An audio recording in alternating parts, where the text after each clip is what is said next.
Lamar heading the Super Bowl. What do you view his branding and his impact on the game? Man, it's amazing. Like, you gotta think, I'm sure people have said and have told him his whole career, like, oh my God, you know, you rap good, you're great, but you rap too much. You need to make a song like this. You need to do that. I mean, the truth like cuts deep, and I think what Kendrick was doing was really talking to his soul. I believe that, and I believe that's, you know, that would cause you to tap out. That'll cause you to sue. On Nostalgia, you have Kendrick. Yeah, Kendrick Lamar. Did you guys record that prior to Control? Yeah. Well, he recorded it.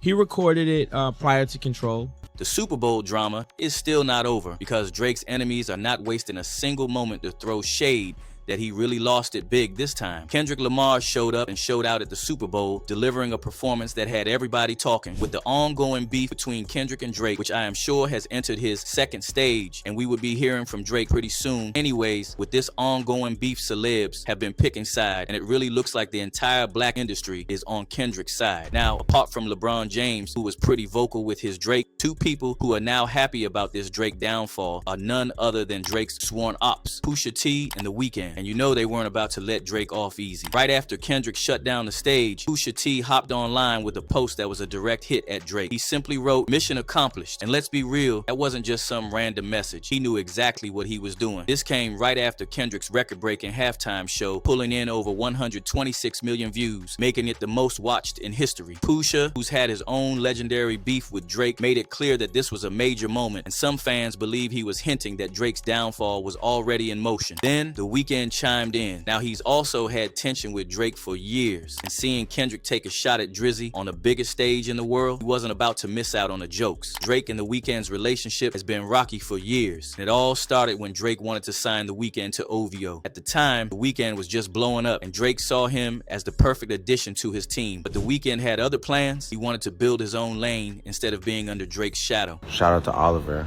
of course, my brother. Oliver played me right here. This is my old building in Toronto. We were parked out here, it was raining, right here. And here's where things got messy. Before making his official debut, The Weeknd gave Drake a lot of music, songs he originally planned to use for his own album. Instead, Drake ended up using them for Take Care, an album that became one of his most critically acclaimed projects. Drake felt like he put The Weeknd on, and when The Weeknd signed with another label instead of OVO, Drizzy saw it as betrayal.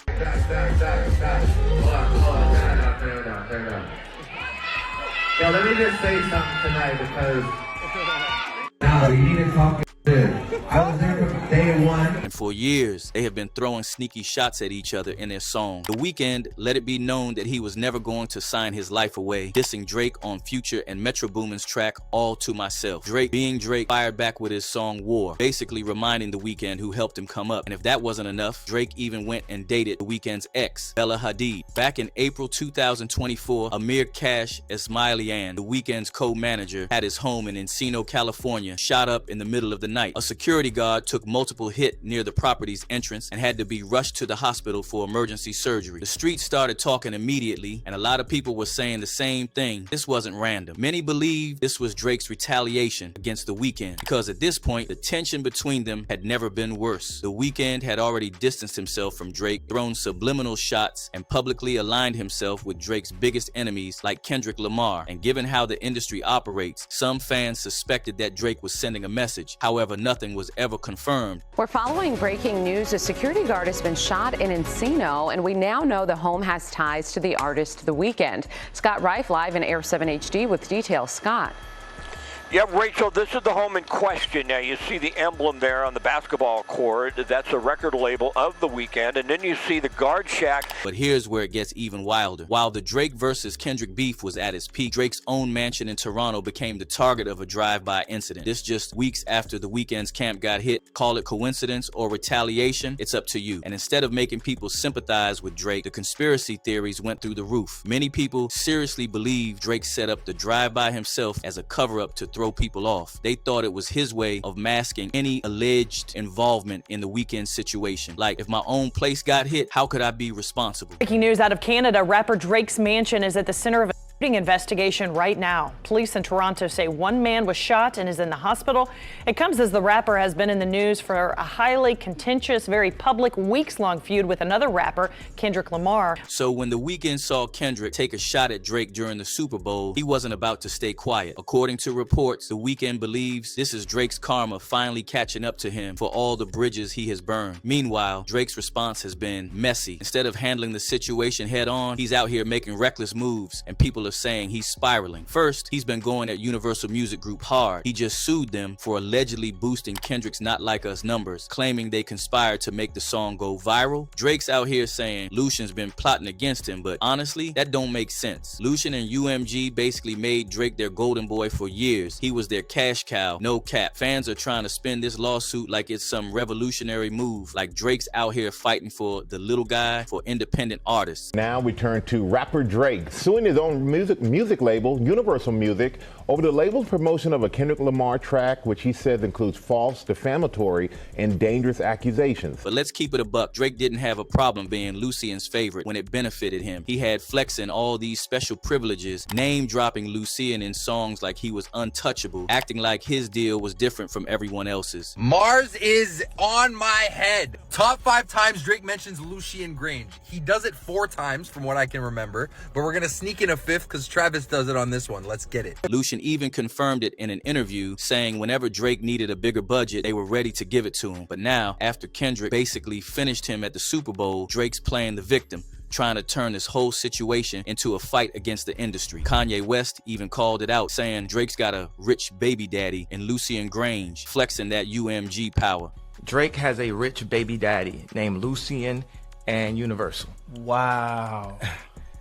He's like, you know, like, man, my daddy got it. You know what I'm saying? It's like, my daddy controlled the spins. My daddy got the DSPs. My daddy. But now, Drake's coming at Lucian and the whole industry like they're the enemy, all because Kendrick embarrassed him on that stage. But now, he's taking things personal. He's playing a dangerous game by going after Lucian Grange. But instead of confronting him directly, Drake did what he always does. He went after the women close to him. He unfollowed everyone on his burner account and now only follows Lucian's daughter-in-law, Sophia Richie Grange. Not only that, but he posted a pic of her in an OVO shirt, basically making it clear that he's trolling. But this move is already backfiring. People aren't just saying Drake is being reckless, they're calling it self-destruction. He spent years bragging about his $400 million deal with UMG, acting like he was untouchable. But now, the same people he flexed about are the ones making his life miserable. And let's not forget, Drake has a history of dragging women into his beefs. Against Meek Mill, he went after Nicki Minaj. With Pusha T, he brought up Virginia Williams, Pusha's now wife. When DJ Mustard called him out, Drake took shots at his ex-wife. And when Eminem dissed him, Drake went and followed his teenage daughter. And if you ask me, going after women is such a weak and creep move. Now, he's targeting Sophia Richie, a married woman with a little one. With everything being said about Drake and young women, you'd think he'd be smarter, but it's clear he just can't help himself. If you connect the dots, Pusha T has been chipping away at Drake's image for a long time. Back in 2018, the story of Adidon completely shattered Drake's golden boy persona. He got exposed for hiding a child, and people saw him in a whole new light. Now, with Kendrick's Super Bowl moment, Pusha's latest comments, and Drake's reckless behavior, it's looking like this was never just about a rap battle. This was a coordinated takedown. And if you really look at the timeline, Pusha T has been saying Kendrick already ended Drake a long time ago. Back in December 2024, he straight up confirmed that he believed Kendrick 1000% won the battle. During an interview at Saint Sessions Live, he broke it all down, explaining how Kendrick's approach wasn't just about bars, it was about hitting Drake's soul.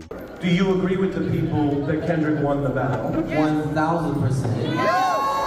How did he do it?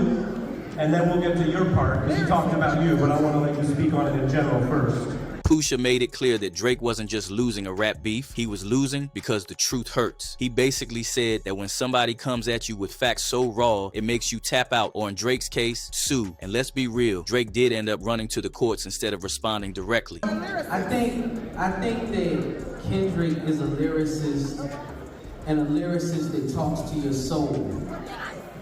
Like, you can be clever, you can say cute things, you can do things in cadences and so on and so forth, right?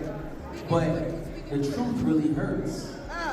But it wasn't just Pusha who saw this coming. Even Joe Budden, one of Drake's biggest critics, said he passed the baton to Pusha and Kendrick to take down Drizzy. As far as your other point, I'll share some really It may come off the wrong way. It may sound narcissistic, but I don't think any one man takes down Drake. I think that was a baton. I think I passed the baton to Push. I think Push passed the baton to Kendrick, and the job is done now. And the worst part for Drake, he's helping his enemies by making himself look even worse. Instead of focusing on the music, he's out here making petty moves that only makes the entire thing messy. And listen, the internet, they are not letting Drake slide with this one. The reactions online have been brutal, and people are calling him out left and right. One fan said, "Why does this guy always attack women? I can't believe this dude has any real respect for his mother." Another user said Drake tried too hard to fit in that he ended up losing himself in the process. Another person added, "Aubrey is a passive-aggressive middle school girl. He thinks posting pics of people they know is somehow get back. Oh, you're against me. Here's a pic of someone you know that'll show him." Bruh, imagine taunting your boss and not expect repercussions. Drake is funny, man. And let's not forget the way fans have been talking about his long-standing beef with The Weeknd. Someone commented, "Knew The Weeknd way before he helped Aubrey Snake Graham on his Take Care album. The Weeknd was already popular in Montreal. I'd rather have The Weeknd represent us Canadians than Aubrey." With all that's been going on, it's no surprise why Pusha T and The Weeknd are clowning Drake so hard. Let's be real. Nobody's feeling Drake's moves lately. He's been playing a little too petty, making moves that just seem unnecessary and childish. And this is happening while he's still on tour in Australia and New Zealand. You'd think he'd be focused on his music, but instead he's out here making headlines for all the wrong reasons. It's like he's trying to keep his name buzzing, but the way he's moving, it's clear he's only digging himself into a deeper hole. Now, I gotta ask y'all, was this all part of a bigger plan to take Drake out of the game for good? And can Drake bounce back from this? Let me know your thoughts in the comments down below. And don't forget to smash that like and subscribe button for real stories from the hood. You don't want to miss what's coming next.